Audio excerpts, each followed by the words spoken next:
नमस्कार, मैं गुड्डू चौधरी आपका स्वागत करती हूँ सरोकार एग्री इंस्टीट्यूट के यूट्यूब चैनल पर। जैसा कि हमने कल पढ़ा था कोशिका भित्ति और कोशिका झिल्ली। कोशिका झिल्ली में आज हम देखेंगे आगे।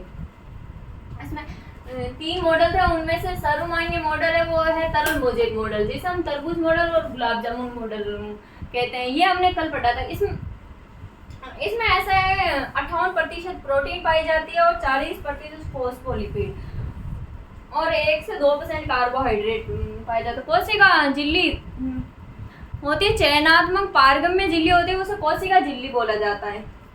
इसके बाद आज हमें देखना है इसके कार्य। कोशिका झिल्ली के क्या कार्य होते हैं। ये पदार्थों का परिवहन का कार्य करती है। कोशिका झिल्ली जो कि मतलब पारदर्शी होती है और पतली होती है, सेल मेम्ब्रेन, जो कि पदार्थों का आदान प्रदान होने में सहयोग होती है। ये 2 प्रकार की होती है, एंडोसाइटोसिस और एक्सोसाइटोसिस। इसमें एंडोसाइटोसिस होती है वो पदार्थों का सेल में प्रवेश होता है। जो पदार्थ कोशिका में प्रवेश करते हैं वो एंडोसाइटोसिस से करते हैं, और जो कोशिका सेल से बाहर कोशिका से बाहर पदार्थों को निकालते हैं ना, वो एक्सोसाइटोसिस करते हैं। फिर उसके बाद है एंडोसाइटोसिस। एंडोसाइटोसिस 2 प्रकार का होता है, पिनोसाइटोसिस और फेगोसाइटोसिस। पिनो मतलब तरल पदार्थों का परिवहन करता है, और फेगो मतलब ठोस पदार्थों का परिवहन करता है। पिनो मतलब पानी, और फेगो मतलब ठोस पदार्थों का परिवहन। बाद में है कोशिका द्रव्य, कोशिका भित्ति, कोशिका झिल्ली, और तीसरा पार्ट है कोशिका द्रव्य। ये 2 प्रकार का होता है। सर्वप्रथम कोशिका द्रव्य की खोज स्टार्ट बर्गर ने की थी, और उसके बाद में कोशिका द्रव्य 2 प्रकार का होता है, ठोस और तरल। ठोस भाग में को कहते हैं ट्रोपोप्लाज्म, और तरल पदार्थ उसको साइटोसोल कहते हैं। फिर कोशिका द्रव्य में ठोस भाग है जो ट्रोपोप्लाज्म है में, उसमें कोशिकांग पाए जाते हैं। अब हम देखते हैं कोशिकांगों का वर्गीकरण। जैसे कि कोशिकांग 3 प्रकार का होते हैं, 2 आवरण युक्त, 1 आवरण और झिल्ली रहित। मतलब डबल मेम्ब्रेन वाले, सिंगल मेम्ब्रेन वाले, और मेम्ब्रेन जिनमें नहीं पाई जाती है। उनमें फर्स्ट है डबल मेम्ब्रेन वाले। इनमें 2 पाए जाते हैं, माइटोकॉन्ड्रिया और हरित लवक। और उसके बाद है सिंगल मेम्ब्रेन वाले। इनमें पाया जाता है गोल्जी का, ER, एंडोप्लाज्मिक रेटिकुलम, इसे ER भी बोलते हैं, और लाइसोसोम, सूक्ष्मकाय और रिक्तिका। समान में मेम्ब्रेनलेस ये है राइबोसोम और तारक केंद्र। इस समान में देखते हैं माइटोकॉन्ड्रिया, जो कि डबल मेम्ब्रेन वाली है। माइटोकॉन्ड्रिया को सर्वप्रथम जिन्होंने देखा था उनका नाम है पॉलीकट।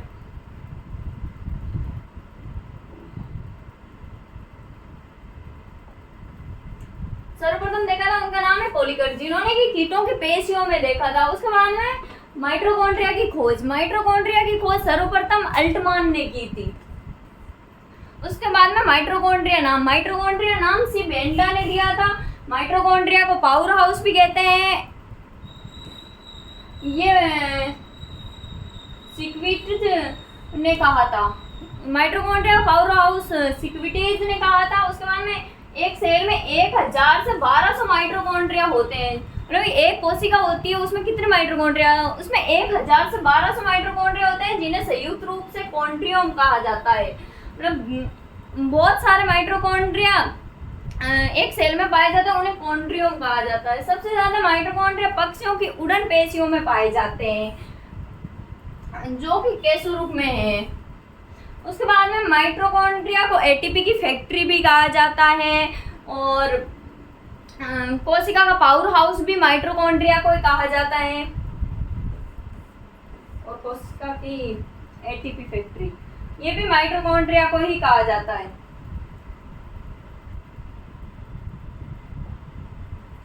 उसके बाद में माइटोकॉन्ड्रिया का सेल का सबसे सक्रिय कोशिका होता है वो माइटोकॉन्ड्रिया होता है, क्योंकि माइटोकॉन्ड्रिया कोशिका का पावर हाउस कहा जाता है। पावर हाउस मतलब ऊर्जा सबसे सक्रिय कोशिकांग है क्योंकि इसमें ऊर्जा पाई जाती है, एटीपी का निर्माण होता है।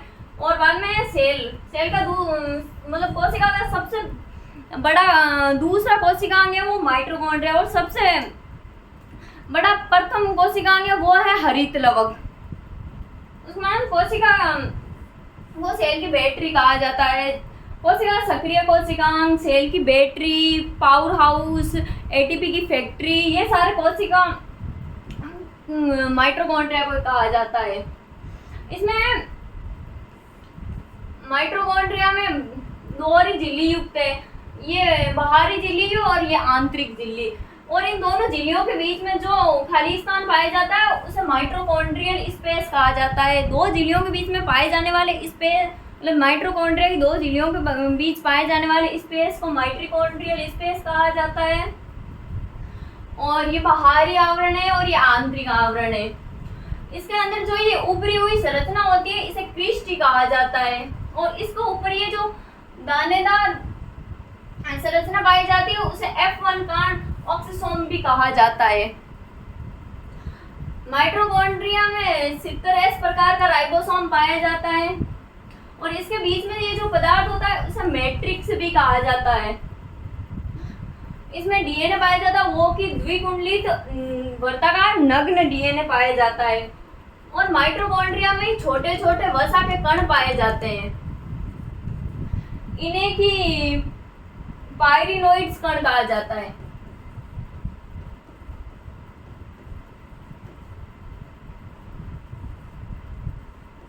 माइटोकॉन्ड्रिया में जो छोटे छोटे वसा के कण होते हैं उनको पायरिनोइड कण कहा जाता है। उसके बाद में माइटोकॉन्ड्रिया में दो आवरण होते हैं जिन दोनों के मध्य पेरिकॉन्ड्रियल स्पेस कहा जाता है। जैसे कि ये दो आवरण है, बाहरी आवरण और आंतरिक आवरण, उसके मध्य में जो जगह पाई जाती है उसे पेरिकॉन्ड्रियल स्पेस कहा जाता है। श्वसन का क्रेब्स चक्कर माइटोकॉन्ड्रिया के मैट्रिक्स में ही होता है। श्वसन का जो क्रेब्स चक्कर है वो माइटोकॉन्ड्रिया के मैट्रिक्स में ही होता है। एवं ईटीएस इलेक्ट्रॉन ट्रांसफर सिस्टम होता है वो ऑक्सीसोम F1 कण पर होता है। जो ये F1 कण होते हैं माइटोकॉन्ड्रिया के आंतरिक झिल्ली पर, ये जो क्रिस्टी बनी हुई होती है मतलब आंतरिक संरचना, उसके ऊपर जो ये छोटे छोटे कण बने हुए होते हैं इनको F1 कण कहा जाता है ऑक्सीसोम। इसी के अंदर ईटीएस का निर्माण होता है।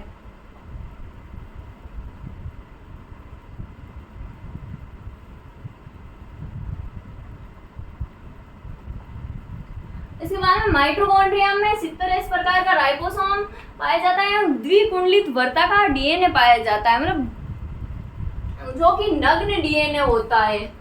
अर्धस्वायत्त कोशिकांग जो स्वयं प्रोटीन का निर्माण कर लेते हैं। माइटोकॉन्ड्रिया एकमात्र कोशिकांग है जो स्वयं ही प्रोटीन का निर्माण कर लेता है। उसके बाद में कोशिका प्रोकैरियोटिक के समान ही इसके अंदर राइबोसोम पाया जाता है। माइटोकॉन्ड्रिया में प्रोकैरियोटिक कोशिका के समान ही राइबोसोम पाया जाता है जो कि 70S प्रकार का होता है। इसके समान ही डीएनए पाया जाता है जो कि द्विकुंडलित वर्ताकार नग्न डीएनए होता है, और इसमें माइटोकॉन्ड्रिया में प्रोकैरियोटिक कोशिका के समान ही विभाजन पाया जाता है। उसके बाद में कोशिका द्रव्य वंशागति करता है। माइटोकॉन्ड्रिया के कार्य, माइटोकॉन्ड्रिया क्या क्या कार्य करती है शरीर की कोशिकाओं में, ये एटीपी का निर्माण करती है। जैसे कि हमने देखा माइटोकॉन्ड्रिया को एनर्जी का पावर हाउस भी कहते हैं, और इसमें एटीपी की फैक्ट्री भी कहते हैं। इसमें सबसे सक्रिय कोशिकांग है जो कि माइटोकॉन्ड्रिया है। इसी में ही इसका कार्य एटीपी का निर्माण करना, जिससे कि कोशिकाओं को ऊर्जा मिलती रहे। उसके बाद सेकेंड है श्वसन में सहायक कोशिका के माइटोकॉन्ड्रिया जो कि श्वसन में सहायक होती है। अंडों में पीतक को सांद्र करना, माइटोकॉन्ड्रिया ही जो अंडों में पीतक होता है, जो येलो कलर का पदार्थ होता है उसको पीतक कहते हैं, और उसको सांद्र करने का कार्य ही माइटोकॉन्ड्रिया ही करती है। अपवाद स्वरूप इस स्तनधारियों में माइटोकॉन्ड्रिया के 55S प्रकार का राइबोसोम पाया जाता है। माइटोकॉन्ड्रिया का एक अपवाद है जो कि इस स्तनधारियों में राइबोसोम में उस 55S प्रकार का पाया जाता है। उसके बाद में लवक जो कि नेक्स्ट मतलब दोहरी झिल्ली युक्त कोशिकांग का दो भाग होते हैं, माइटोकॉन्ड्रिया और हरी मतलब लवक। लवक, लवक की शब्द हैकल ने दिया था। लवक को प्लास्टिड भी कहते हैं। इसको हैकल ने कहा था ये जंतु सेल में अब्सेंट होता है। जैसे कि हमने देखा था लवक जो कि पादपों में पाया जाता है और जंतुओं में नहीं पाया जाता है। ये एकमात्र कोशिकांग है जो कि जंतुओं में नहीं पाया जाता है। ये 3 प्रकार का होता है, क्रोमोप्लास्ट, ल्यूकोप्लास्ट और क्लोरोप्लास्ट। क्रोमोप्लास्ट ये वर्णी लवक होते हैं, ल्यूकोप्लास्ट ये अवर्णी लवक होते हैं और क्लोरोप्लास्ट ये हरित लवक होते हैं। वर्णी लवक जो कि रंगीन होते हैं, इनमें रंगीन वर्णक पाए जाते हैं, ये रंग देते हैं। मतलब क्रोमोप्लास्ट है जो कि रंगीन वर्णक होते हैं, जो कि कोशिकाओं को पादपों के बाह्य त्वचा को रंग देने का कार्य करता है। ये दल में बाह्य दल फल भित्ति में मिले होते हैं। जैसे कि पुष्प का बाहरी भाग होता है उसको रंगीन बनाने में भी क्रोमोप्लास्ट का ही सहयोग होता है। और फल जो कि अलग अलग कलरों के पाए जाते हैं उनमें भी क्रोमोप्लास्ट ही पाया जाता है। उसके बाद में ल्यूकोप्लास्ट जो कि अवर्णी लवक होते हैं, वर्णक अनुपस्थित होते हैं और ये भोजन का संग्रहण करते हैं। ल्यूकोप्लास्ट है जो कि भोजन का संग्रहण करते हैं और इनमें वर्णक भी अनुपस्थित होते हैं। इसमें आता है एल्यूरोप्लास्ट, एमाइलोप्लास्ट और एलियोप्लास्ट। एल्यूरोप्लास्ट जो कि प्रोटीन का संग्रहण करता है, एमाइलोप्लास्ट है जो कि स्टार्च का संग्रहण करता है और एलियोप्लास्ट है जो कि वसा का संग्रहण करता है। ये ल्यूकोप्लास्ट भोजन का संग्रहण भोजन में प्रोटीन, वसा, स्टार्च यही आते हैं। इनमें प्रोटीन, स्टार्च और तेल मतलब वसा का संग्रहण करते हैं।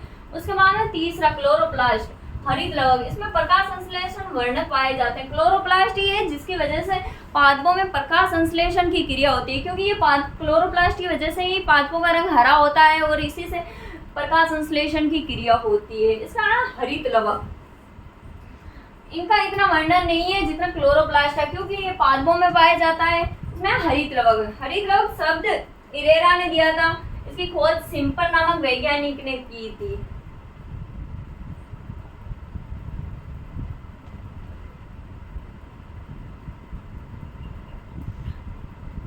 उच्च पादपों में अंडाकार मतलब उच्च श्रेणी के पादप होते हैं, उनमें अंडाकार या डिस्क नुमा हरित लवक पाए जाते हैं। मतलब जो हरित लवक होते हैं वो अंडाकार या डिस्क नुमा आकार के होते हैं। इनकी आकृति होती है अंडाकार या डिस्क नुमा। ये कोशिका का सबसे बड़ा कोशिकांग है। प्रथम सबसे बड़ा कोशिका का सबसे बड़ा कोशिकांग है वो हरित लवक है। उसके बाद में माइटोकॉन्ड्रिया आता है। हरित लवक जैसे कि हमने देखा अंडाकार और डिस्क नुमा होता है, ये डिस्क नुमा ही है।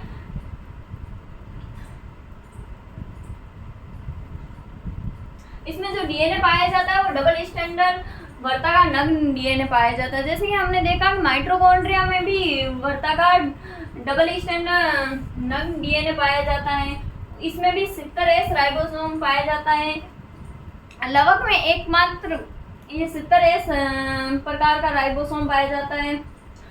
उसके बाद में इसमें रूबीज को पाया जाता है और इसके अंदर जो ये छोटे छोटे कण जैसे बिखरे हुए होते हैं इसको स्ट्रोमा कहते हैं, जिसमें कि अप्रकाशिक अभिक्रियाएं होती है। हरित लवक के अंदर जो छोटे छोटे ये डेयरी जैसे सिक्के जैसे डेयरी बनी हुई होती है, इसमें इन सिक्कों को कहते हैं थाइलेकोइड लेमिली। और जब ये सिक्के एक मिलकर के एक डेयरी बनाते हैं इसे ग्रेना कहते हैं, जो जिसमें कि प्रकाशिक क्रिया होती है। हरित लवक में जो सिक्के के समान संरचना पाई जाती है वो उसे थाइलेकोइड कहते हैं। जब ये थाइलेकोइड मिलकर एक डेयरी का निर्माण करती है उसे ग्रेना कहते हैं। और जब ये बहुत सारे ग्रेना मिल जाते हैं तो उसे ग्रेनम कहते हैं। जैसे कि ये सिक्कों की डेयरी है, इस एक डेयरी को तो ग्रेना कहेंगे। जब ये बहुत सारी डेयरियां मिल जाती है तो इन सबको ग्रेनम कहते हैं।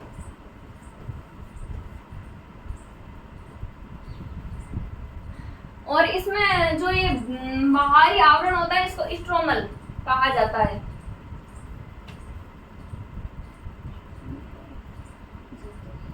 इसमें एक हरित लवक में 40 से 60 ग्रेना होते हैं। मतलब कि ये जो एक डेयरी होती है वो एक हरित लवक में 40 से 60 होती है, और इन सबको मिलाकर ग्रेनम कहते हैं, जहाँ अणुओं में क्वांटासोम पाए जाते हैं। ये जो छोटे छोटे इनके बीच में जो वर्णक पाए जाते हैं, ग्रेना होता है, इसके अंदर जो बीच का भाग होता है इसमें छोटे छोटे कण पाए जाते हैं, उनको क्वांटासोम कहते हैं, जो कि 200 से 300 वर्णक होते हैं। मतलब एक ग्रेना में 200 से 300 वर्णक पाए जाते हैं क्वांटासोम के। क्वांटासोम होते हैं, उनकी खोज पार्कवे बिगिन्स ने की थी। क्वांटासोम होते हैं, उनकी खोज पार्कवे बिगिन्स ने की थी। ग्रेना की एक इकाई थाइलेकोइड को कहा जाता है। जैसे कि हमने देखा ग्रेना जो कि थाइलेकोइड, उसकी एक इकाई को थाइलेकोइड कहते हैं, और बहुत सारे थाइलेकोइड मिलकर ही ग्रेना का निर्माण करते हैं, और बहुत सारे ग्रेना मिलकर ग्रेनम का निर्माण करते हैं। हरित लवक में रूबिस्को प्रोटीन एंजाइम पाया जाता है। जैसा कि हमने देखा कि इसके अंदर रूबिस्को भी पाया जाता है, जो पृथ्वी पर सर्वाधिक मात्रा में मिलने वाली प्रोटीन है। रूबिस्को एकमात्र ऐसी प्रोटीन है जो पृथ्वी पर सर्वाधिक मात्रा में मिलती है, और इसमें सबसे ज्यादा पूछे जाने वाला सवाल भी यही है कि एक हरित लवक में कितने ग्रेना पाए जाते हैं। वो है 40 से 60 ग्रेना।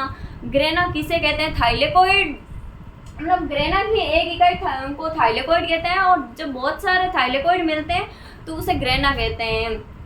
और उसके बाद में जब बहुत सारे ग्रेना मिलता है उसे ग्रेनम भी कहते हैं। ये भी ज्यादातर पूछा जाता है। हरित लवक में स्टार्च के कण होते हैं जिन्हें पायरिनोइड कण कहते हैं। हरित लवक के अंदर जो स्टार्च के कण होते हैं, जो मतलब वसा के कण होते हैं, उनको पायरिनोइड्स कहा जाता है। इसके बाद में हरित लवक के कार्य। हरित लवक क्या क्या कार्य करता है? हरित लवक प्रकाश संश्लेषण का कार्य करता है, क्योंकि हरित लवक क्लोरोफिल के पास में जो कि पादपों को हरा रंग प्रदान करता है, जिससे कि वे प्रकाश संश्लेषण की क्रिया करते हैं और भोजन का निर्माण करते हैं। उसके बाद में ये O2 व CO2 की मात्रा का संतुलन बनाए रखता है। हरित लवक पादपों में पाया जाता है, जो कि पादपों को हरा रंग प्रदान करने के लिए सहायक होता है। ये ऑक्सीजन और कार्बन डाइऑक्साइड की मात्रा का संतुलन करता है, क्योंकि पादपों से ही ऑक्सीजन मिलती है और कार्बोहाइड्रेट मतलब कार्बन डाइऑक्साइड को ग्रहण करते हैं। उसके बाद राइबोसोम, जो कि कोशिका मतलब झिल्ली रहित कोशिकांग है।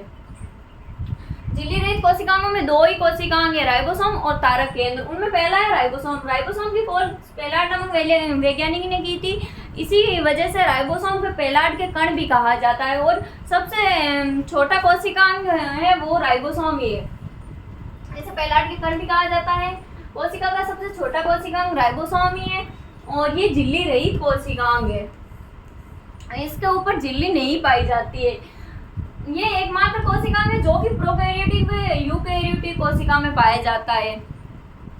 ये एकमात्र कोशिका है जो कि प्रोकैरियोटिक और यूकैरियोटिक कोशिका में पाया जाता है। इसके अलावा प्रोकैरियोटिक कोशिका में अन्य कोई कोशिकांग नहीं पाए जाते हैं। इसे कोशिका की प्रोटीन फैक्ट्री भी कहा जाता है। सर्वाधिक प्रोटीन का निर्माण इस राइबोसोम में ही होता है। कोशिका का इंजन भी कहा जाता है, क्योंकि प्रोटीन का निर्माण होता है। किसी भी कोशिका को कार्य करने के लिए ऊर्जा की आवश्यकता होती है, वो ऊर्जा प्रोटीन से मिलती है, इसीलिए इसे कोशिका का इंजन कहा जाता है। इसे कोशिका में कोशिकांग कहा जाता है, क्योंकि इसी के अंदर प्रोटीन का निर्माण होता है। राइबोसोम को पादपों में सर्वप्रथम रॉबिन्सन नामक वैज्ञानिकों ने देखा था। राइबोसोम को सर्वप्रथम पादपों में देखने वाले वैज्ञानिक है वो रॉबिन्सन है। इसके बाद में राइबोसोम का संगठन। राइबोसोम किन से मिलकर बना होता है?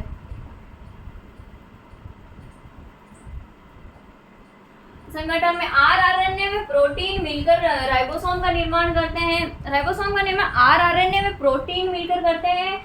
ये दो प्रकार के 70S और 80S प्रकार के राइबोसोम होते हैं। इसमें 70S प्रकार में 60 प्रोटीन, आरएनए में 40% प्रोटीन पाई जाती है। 80S प्रकार के राइबोसोम में 60% प्रोटीन व 40% आरएनए पाया जाता है। इसकी संरचना में 70S और 80S प्रकार के राइबोसोम, ये कितने भागों के मतलब कितने प्रकार के होते हैं, ये किन से मिलकर बने होते हैं? 70S प्रकार का राइबोसोम है जो कि 50S इकाई और 30S इकाई से मिलकर बना होता है। इसमें मैग्नीशियम पाया जाता है जो कि 50S और 30S को जोड़े हुए रखता है। 30S होता है, इसकी भी इकाइयाँ हैं, इसमें 23S एवं 5S प्रकार का आरएनए पाया जाता है। उसके बाद में 80S प्रकार का आरएनए जो कि जंतुओं में पाया जाता है, मतलब यूकैरियोटिक कोशिका में उच्च श्रेणी के पादप जंतु आते हैं, इसलिए 80S प्रकार का राइबोसोम है जो कि पादपों में और जंतुओं में पाया जाता है। इसमें 60 है, इसके दो प्रकार होते हैं, 60 और 40S। 60S जो जिसमें कि 28S और 5.8S और 5S पाए जाते हैं, और इसमें 40S है वो उसमें एकमात्र है 18S और आरएनए पाया जाता है। इनमें इन दोनों के मध्य भी जो बंध बने होते हैं वो मैग्नीशियम के बने होते हैं। इसमें 5S और आरएनए दोनों प्रकार के राइबोसोम में मिलते हैं, और 23S आरएनए एंजाइम के समान कार्य करता है, मतलब 23S आरएनए जो कि एंजाइम के समान कार्य करता है। 5S आरएनए दोनों प्रकार के राइबोसोम में मिलता है, मतलब ये एक मात्र 5S आरएनए है जो कि 70S और 80S दोनों में पाया जाता है। और उसके बाद में इसलिए इसे राइबोजाइम कहा जाता है। 23S प्रकार का आरएनए है, एंजाइम के समान कार्य करता है, इसीलिए इसे राइबोजाइम एंजाइम भी कहा जाता है। उसके बाद में S स्वेडबर्ग इकाई कहा जाता है। S 5S इसको स्वेडबर्ग इकाई भी कहा जाता है, मतलब अवसादन दर या घनत्व को दर्शाता है।